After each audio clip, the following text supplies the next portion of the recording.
परम पूजनीय साध्वी जी, सत्य प्रभा जी, परम पूजनीय साध्वी जी, तरुण प्रभा जी, उनको मेरा सादर वंदन, कोटि कोटि वंदन।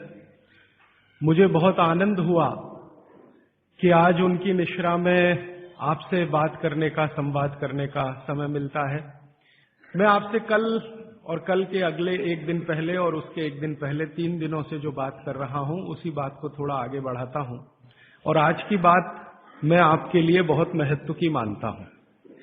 अब तक मैंने आपसे अष्टांग हृदयम के जिन सूत्रों पर चर्चा की है, हम लोग हर एक विषय में, आप जानते हैं ना, एक थ्योरी होती है और एक प्रैक्टिकल होता है। तो अब तक आप समझिए कि मैं आपसे थ्योरी की बात कर रहा था और थोड़ी सी बात और करूंगा थ्योरी की जो बची हुई है। फिर उसके बाद आज मैं आपसे कुछ प्रैक्टिकल बात भी करूंगा। अगर मैं एक और भाषा में बात करूं तो आप में से कोई लोग अगर वकालत के पेशे में हो, वकील हो, तो आप जानते हैं कि कोर्ट कोई फैसला सुनाता है, जजमेंट देता है, तो उसका एक ऑपरेटिव पार्ट होता है, फंक्शनल ऑपरेटिव पार्ट। वो अब शुरू होगा आज से, ऐसा आप कह सकते हैं। Please mobile phone switch off कर दीजिए। साध्वी जी आज हमारे बीच में हैं, आप इस बात के लिए आज छूट नहीं ले सकते। तो अब तक मैंने आपसे जो कहा है वो सूत्र रूप में थोड़ा सा सिद्धांतिक बातें, लेकिन सरल भाषा में विज्ञान के साथ पेश करने की कोशिश की, समझाने की कोशिश की। आज कुछ ऐसी बातें जो दैनिक जीवन में आप प्रयोग करें। इन सूत्रों का प्रयोग तो करना ही है, इसके लिए तो कोई विकल्प नहीं है, लेकिन इन सूत्रों के आधार पर आगे भी बहुत कुछ है जो भागवत जी ने कहा है। साध्वी जी चूंकि यहां पर हैं, तो उनकी जानकारी के लिए एक छोटी सी बात जो आपके लिए पुरानी लगेगी, शायद उनके लिए नई होगी, और मैं उनको इसलिए भी ये कहना चाहता हूं कि वो अपने व्याख्यानों में हर बार ये बातें सैकड़ों लोगों तक कह सकती हैं। साध्वी जी, यहां पर हम लोग बात कर रहे हैं 3,500 साल पहले भारत में एक महान व्यक्ति हुए, उनका नाम था महर्षि बागभट्ट। उनकी लिखी हुई 2 शास्त्रीय पुस्तकों पर हम चर्चा कर रहे हैं। एक उनकी पुस्तक है अष्टांग हृदयम, दूसरी पुस्तक है उनकी अष्टांग संग्रहम। ये दोनों पुस्तकों में महर्षि बागभट्ट ने 7,000 सूत्र लिखे हैं, संस्कृत में लिखे हैं। ये सूत्र हमारे जीवन से जुड़े हुए हैं।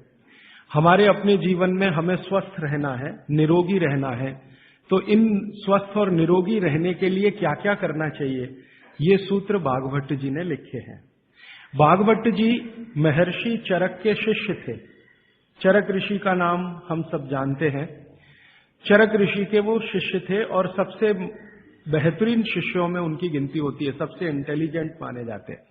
चरक ऋषि ने जितना शोध कार्य किया, बागभट्ट जी ने उससे भी ज्यादा किया। 135 वर्ष उनकी आयु रही।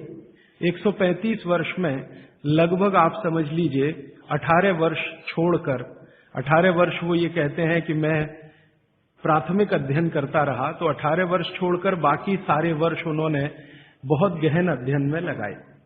और उन्होंने कोई एक सूत्र लिखा तो उस पर कम से कम 50 से ज्यादा उन्होंने ऑब्जर्वेशंस किए।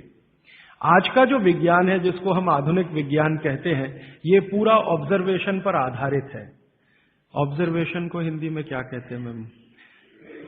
हाँ, निरीक्षण, परीक्षण या निरीक्षण। हाँ, प्रयोग या परीक्षण या निरीक्षण। तो अगर जैसे उन्होंने कोई सूत्र कह दिया तो उसका 50 बार परीक्षण किया, अलग अलग परिस्थितियों में अलग अलग लोगों पर किया, और जब उन्होंने देखा कि परिणाम वही है, तब सूत्र लिखा। अब हम कल्पना करें कि 7,000 सूत्र लिखे हों और एक एक सूत्र पर 50-50 परीक्षण उन्होंने किए हों, तो पूरी जिंदगी उनकी इसी में निकल गई।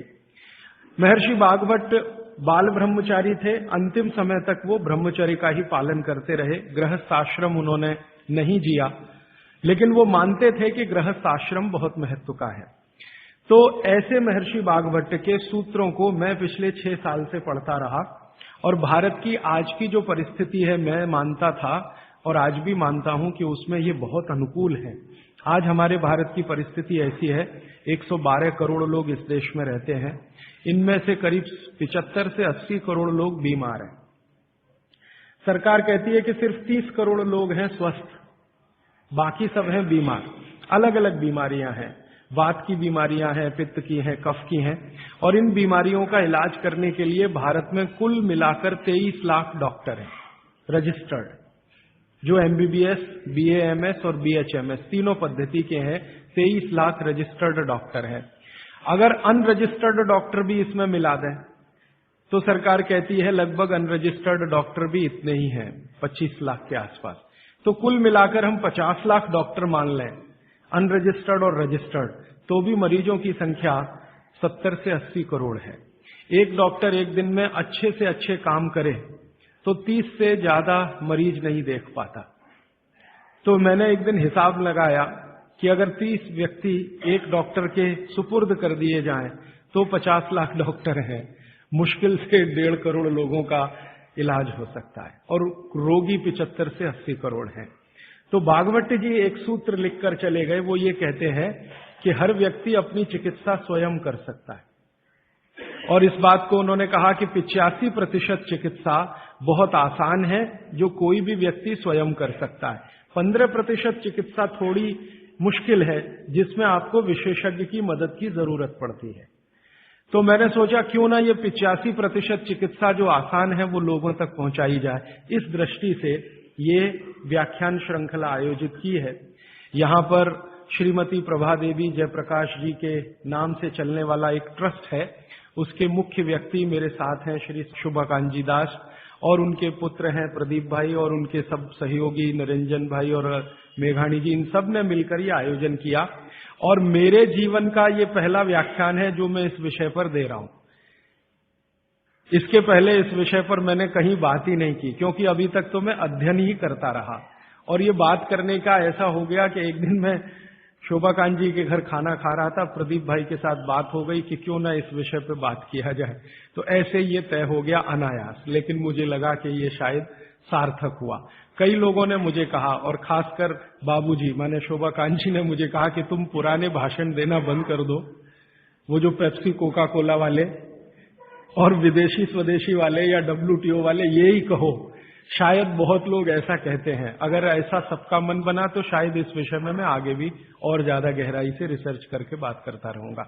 तो अब तक हमने 3 दिन की व्याख्यानमाला पूरी की है, आज चौथा दिन शुरू हो रहा है। तो कल तक के जितने सूत्र थे वो एक बार मैं आपको दोहरा दूं ताकि आपको याद हो जाए। कल का सबसे पहला महत्व का सूत्र मैंने बोला था कि आप खाना खाने के बाद पानी ना पिए, पानी हमेशा 1.5 घंटे के बाद पिए। कारण मैंने उसका बहुत विस्तार से बताया था, उसमें दोबारा जाने की जरूरत नहीं है। वो पहला सूत्र था कल का। दूसरा सूत्र था कि पानी जब भी पिए तो घूट घूट भर के पिए, एक एक सिप लेकर पानी पिए, जैसे आप गर्म दूध पीते हैं या गर्म चाय या गर्म कॉफी पीते हैं, और उसका कारण भी मैंने आपको समझा दिया था। तीसरा सूत्र है कि आप जब भी पानी पिए तो ठंडा ना पिए, कभी भी ठंडा पानी ना पिए, हमेशा गुनगुना पानी पिए। वैसे जैन दर्शन में इसी को पक्के पानी की कहा जाता है, इसको बात वो बिल्कुल वैज्ञानिक है। भागवत जी भी उसका समर्थन करते हैं। हमेशा गुनगुना पानी पीने की कोशिश करें। आप में से कई लोगों ने सवाल पूछे थे कि गर्मियों में भी क्या गुनगुना पानी पिए। भागवत जी की माने तो गर्मियों में भी गुनगुना पी सकते हैं, लेकिन कोई बहुत तकलीफ आए तो मिट्टी के बर्तन का पानी आप गर्मी के दिनों में 3-4 महीने पी सकते हैं। फिर चौथा सूत्र ये था कल का कि पानी कभी भी पिए तो सवेरे उठते ही सबसे पहले जरूर पिए, माने सुबह की शुरुआत पानी से करें।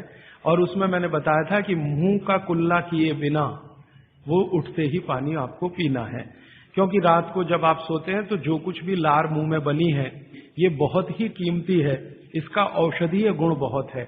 और जैन दर्शन में इसको अहिंसा के साथ जोड़ा हुआ है, और वो मैंने करके भी देखा है कि सुबह की लार गलती से भी आप किसी चींटी या चींटा या मक्खी पे थूक दो, वो तुरंत मर जाएगा। सुबह की लार अगर आपने गलती से चींटी, चींटा या मक्खी पे थूक दिया, वो तुरंत मर जाता है, क्योंकि उसका औषधीय गुण बहुत प्रबल होता है सुबह सुबह।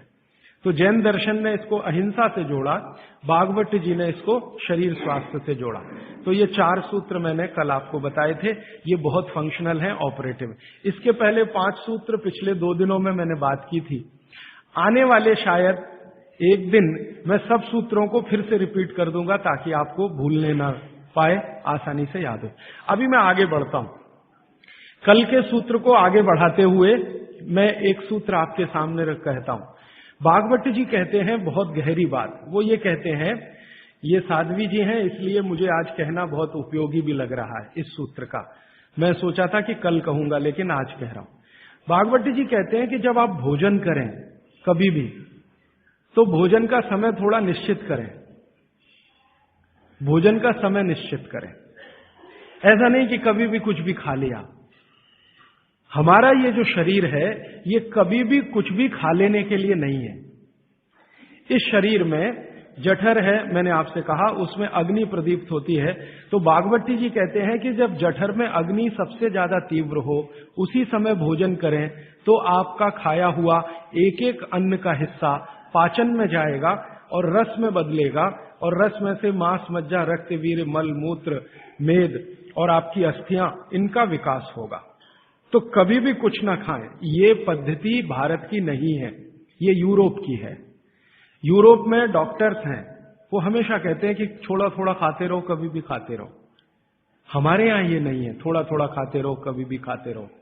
आपको दोनों का अंतर समझाना चाहता हूं। भागवत जी कहते हैं कि खाना खाने का समय निर्धारित करें, और समय निर्धारित होगा उससे जब आपके पेट में अग्नि की प्रबलता हो, जठर अग्नि की प्रबलता हो। भागवत जी ने इस पे बहुत रिसर्च किया और वो कहते हैं कि 1.5-2 साल के रिसर्च के बाद उनको पता चला कि जठर अग्नि कौन से समय सबसे ज्यादा तीव्र होती है। जठर अग्नि कौन से समय सबसे ज्यादा तीव्र होती है? तो वो कहते हैं कि जब सूर्य का उदय होता है, सूर्य का जब उदय होता है तो सूर्य के उदय होने से लगभग 2.5 घंटे तक जठर अग्नि सबसे ज्यादा तीव्र होती है। सूर्य के उदय होने से, सूर्य का उदय होना आप चेन्नई के हिसाब से सोच लीजिए, मान लीजिए 7 बजे, तो 7 बजे से लेकर 9:30 बजे तक जठर अग्नि सबसे ज्यादा तीव्र होगी।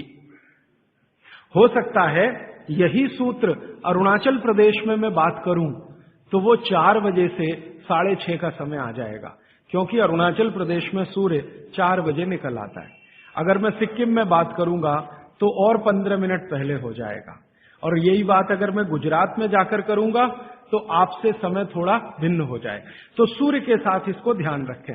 तो सूर्य का उदय जैसे ही हुआ उससे अगले 2.5 घंटे तक जठर अग्नि सबसे ज्यादा तीव्र होती है। तो भागवत जी कहते हैं कि इस समय सबसे ज्यादा भोजन करें, इस समय सबसे ज्यादा भोजन करें। वो तो एक जगह यहां तक कह देते हैं कि आप अगर संभव हो तो 9:30 बजे के अंदर ही लंच करें। 9:30 बजे के अंदर ही लंच करें, माने ब्रेकफास्ट गायब, नाश्ता छोड़ें, सीधे ही भोजन करें। यहां तक वो कहते हैं।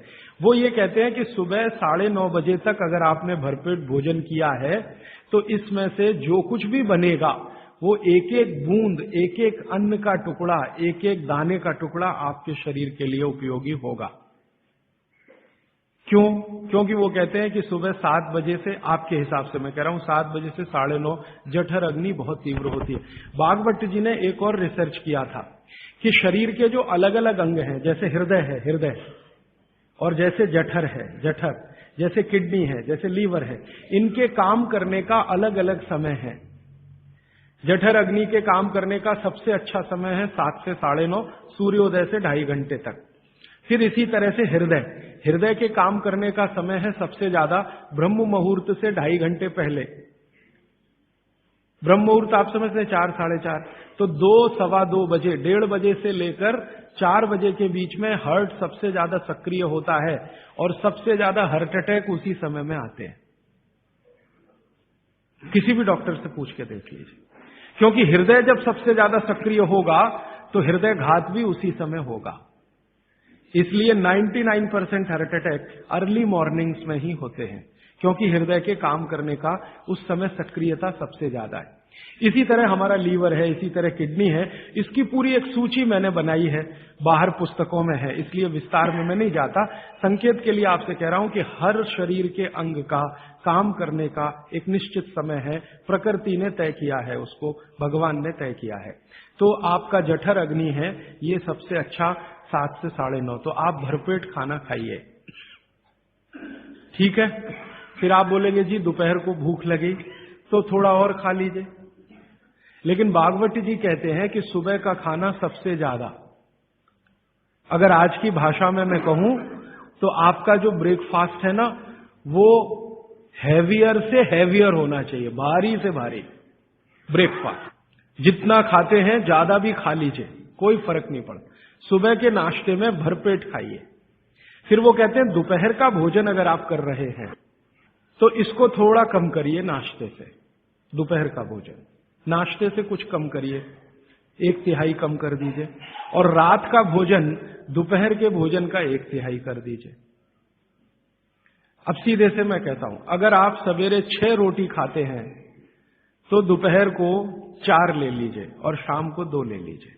अगर आपको आलू का पराठा खाना है या गोभी का पराठा खाना है, आपकी जीभ स्वाद के लिए मचल रही है, तो भागवत जी कहते हैं कि सब कुछ सवेरे खाओ। आलू का पराठा भी खाओ, गोभी का पराठा भी खाओ, मूली का पराठा खाओ, जो आपको खाना है। हालांकि जैन है तो आलू का पराठा तो निषिद्ध है, मूली का भी निषिद्ध है आपके लिए। फिर अगर जो जैन नहीं है उनके लिए आपको जो ज्यादा अच्छा लगता है खाने में, मैं आपको एक वाक्य में कहता हूं, जो चीज सबसे ज्यादा पसंद है वो सुबह खाओ। रसगुल्ला पसंद है तो सुबह खाओ, रबड़ी खानी है तो पसंद है तो सुबह खाओ, जलेबी खानी है तो सुबह खाओ, इमरती खानी है तो सुबह खाओ। जो भोजन आपको सबसे ज्यादा पसंद है वो सुबह खाओ, पेट भर के खाओ। वो ये कहते हैं कि इसमें छोड़ने की जरूरत नहीं है, पेट भर के खाओ तो पेट की संतुष्टि हुई, मन की भी संतुष्टि होती है। और भागवती जी कहते हैं कि भोजन में मन की संतुष्टि पेट की संतुष्टि से ज्यादा बड़ी है। मन हमारा जो है ना, ये खास तरह की वस्तुओं से या हार्मोन से या एंजाइम से संचालित है। मन को आज की भाषा में डॉक्टर्स लोग जो गिनते हैं ना, हालांकि वो है नहीं, लेकिन उन्होंने जो कहा है वो पीनियल ग्लैंड के बारे में है। ये जो पीनियल ग्लैंड है ना, इसमें से बहुत सारा रस निकलता है, जिनको हम हार्मोन्स कह सकते हैं, कुछ एंजाइम्स हैं। ये संतुष्टि के लिए सबसे आवश्यक ग्लैंड है पीनियल ग्लैंड। तो भोजन अगर आपको तृप्त करता है, भोजन में एक तो पेट भरना है और एक तृप्त होना, तृप्त करेगा तो पीनियल ग्लैंड आपकी सबसे ज्यादा सक्रिय है। तो जो भी रस और एंजाइम चाहिए शरीर को, नियमित रूप से समान अंतर पे निकलते रहते हैं। और जो भोजन से तृप्ति नहीं है तो गड़बड़ होती है पीनियल ग्लैंड, और पीनियल ग्लैंड की गड़बड़ी पूरे शरीर में पसर जाती है और आपको तरह तरह के रोगों का शिकार बना देती। अगर आप तृप्त भोजन नहीं कर पा रहे हैं तो निश्चित रूप से 10-12 साल के बाद आपको मानसिक क्लेश होगा और रोग होंगे। मानसिक रोग बहुत खराब है, आप सिजोफ्रेनिया के शिकार हो सकते हैं, डिप्रेशन के शिकार हो सकते हैं, आपको कई ऐसी गंभीर बीमारियां हो सकती हैं। भागवती जी कहते हैं कि आप भोजन करते हुए अगर संतुष्ट नहीं है तो 27 तरह की बीमारियों से ग्रसित हो सकते हैं। उनकी पूरी सूची है, वो पुस्तक में है। कभी भी भोजन करें तो पेट तो भरे ही, मन भी तृप्त हो, और मन के तृप्त और पेट के भरने का सबसे अच्छा समय सवेरे का ही है। अब मैंने ये भागवती जी के सूत्र को चारों तरफ देखना शुरू किया तो मुझे पता चला कि मनुष्य को छोड़कर जीव जगत का हर प्राणी इस सूत्र का पालन कर रहा है, मनुष्य को छोड़कर, क्योंकि मनुष्य को मैं मूर्ख मानता हूं। हालांकि मनुष्य अपने को होशियार समझता है, लेकिन मनुष्य से ज्यादा होशियार ये जीव जगत के प्राणी हैं। आप चिड़िया को देखो, चिड़िया, कितने भी तरह की चिड़िया, सवेरे सूरज उगते ही उसका खाना शुरू हो जाता है और भरपेट खाती है। 6 बजे के आसपास आप राजस्थान में निकल जाओ, गुजरात में निकल जाओ, सब चिड़िया अपने अपने काम पे लगी हुई है, खाना खाने में खूब जम के खाती है, और पेट भर गया उसके 4 घंटे के बाद ही पानी पीती है, दोपहर को ही पानी पीती। गाय को देखो, सुबह उठते ही सूरज जैसे ही निकलेगा गाय का खाना शुरू हो जाएगा, भैंस का खाना शुरू हो जाएगा, बकरी, बकरे, भेड़, गधा, घोड़ा सब सुबह उठते ही खाना खाना शुरू करेंगे और पेट भर के खाएंगे, छक के खाएंगे, फिर दोपहर को आराम करेंगे। तो ये सारे जानवर, सारे जीव जंतु, आप सांप को देखो, बिच्छू को देखो, कीड़ी को देखो, चींटी को देखो, चींटे को देखो, सब जानवर, सब जीव जंतु जो हमारी आंखों से दिखते हैं, जो नहीं भी दिखते हैं, ये सबका भोजन करने का समय सवेरे सूर्योदय का ही है। सूर्योदय के साथ ही ये सब भोजन करते हैं, इसलिए ये हमसे ज्यादा स्वस्थ रहते हैं। मैंने आपको कई बार ये कहा है, आप उसको हंस देते हैं, किसी भी चिड़िया को डायबिटीज नहीं होता, किसी भी बंदर को हार्ट अटैक नहीं आता। बंदर तो आपके नजदीक है ना शरीर रचना में, बस बंदर और आप में एक ही अंतर है कि उसको पूछ है, आपको नहीं है, बाकी सब कुछ एक ही है। आपका हृदय बंदर का हृदय, आपका लीवर बंदर का लीवर, आपकी किडनी बंदर की किडनी, सब कुछ समान है। मां का गर्भाशय, बंदरिया का गर्भाशय, सब समान है, एक ही अंतर है, उसको पूछे, आपको नहीं है। तो ये बंदर को कभी भी डायबिटीज नहीं, हार्टराइटिस नहीं, कोई कुछ नहीं, कोई कुछ नहीं। मेरे एक बहुत अच्छे मित्र हैं डॉक्टर रविंद्रनाथ शानबाग, वो रहते हैं कर्नाटक में। कर्नाटक में एक उडुपी नाम की जगह है, वहां रहते हैं, बहुत बड़े प्रोफेसर हैं, मेडिकल कॉलेज में काम करते हैं। उन्होंने एक बड़ा गहरा रिसर्च किया। उन्होंने कहा कि मैंने जिंदगी भर, माने 15-16 साल उन्होंने एक रिसर्च किया कि बंदर को बीमार बनाओ, क्योंकि उन्होंने बहुत सारे वैज्ञानिकों से यह सुन रखा है कि बंदर बीमार नहीं होता, और बीमार होगा तो मरेगा ही, जीवित नहीं रहेगा, तो बंदर को बीमार बनाओ। तो उन्होंने तरह तरह के वायरस और बैक्टीरिया बंदर को डालना शुरू किया, कभी इंजेक्शन के माध्यम से, कभी किसी माध्यम से। वो कहते हैं कि मैं 15 साल असफल रहा, बंदर को कुछ नहीं हो सकता। और मैंने कहा कि आपने ये बता दिया कि ठीक है बंदर को कुछ नहीं हो सकता। वो कहते हैं कि मैंने बहुत कोशिश किया कि उसके ब्लड का कोलेस्ट्रॉल बढ़ा दूं, बढ़ता ही नहीं। तब उन्होंने एक दिन रहस्य की बात बताई, वो आपको भी मैं बता देता हूं कि बंदर का जो ब्लड है ना, उसका RH फैक्टर दुनिया में सबसे आदर्श है। और आपका RH फैक्टर जब नापता है ना कोई डॉक्टर, तो बंदर से ही कंपेयर करता है, वो बताता नहीं आपको, ये अलग बात है, कंपैरिजन बंदर से ही होता है। कारण उसका है कि उसको कोई बीमारी आ नहीं सकती, ब्लड में कोलेस्ट्रॉल बढ़ता नहीं, ट्राइग्लिसराइड कभी बढ़ता नहीं, डायबिटीज कभी होती नहीं, शुगर कितनी भी बाहर से इंट्रोड्यूस करो उसके ब्लड में टिकती नहीं। तो वो प्रोफेसर साहब कहते हैं यार ये सब एक ही चक्कर है कि बंदर सवेरे ही सवेरे भरपेट खाता है, जो आदमी नहीं खा पाता। तो वो प्रोफेसर रविंद्रनाथ शानबाग ने कुछ अपने मरीजों को कहा कि देखो भैया, बंदर की तरह से खाओ, माने सुबह सुबह भरपेट खाओ। तो उनके कई मरीज हैं जिन्होंने पर उन्होंने एक्सपेरिमेंट किया, और वो मरीज बताते हैं कि जब से उन्होंने सुबह भरपेट खाना शुरू किया, किसी की डायबिटीज माने शुगर कम हो गई, किसी का कोलेस्ट्रॉल कम हो गया, किसी के घुटने का दर्द कम हो गया, किसी के कमर का दर्द कम हो गया, किसी का कुछ, गैस बनना बंद हो गई, पेट में जलन होना बंद हो गई, नींद अच्छी आने लगी, वगैरह वगैरह सारे इंप्रूवमेंट वो बोलते हैं होते हैं। तब से वो चिल्ला चिल्ला कर कहते हैं, और ये बात भागवत जी 3500 साल पहले कहते हैं कि सुबह का खाना सबसे अच्छा, माने सबसे ज्यादा खाना है, सबसे अच्छा खाना है, जो भी स्वाद आपको लगता है वो सुबह ही खाइए। तो सुबह का खाना फिक्स करिए, समय तय करिए। तो समय मैंने आपको बता दिया, सूरज उगा और 2.5 घंटे तक, माने 9:30 बजे तक, ज्यादा से ज्यादा 10 बजे तक आपका भोजन हो जाना चाहिए।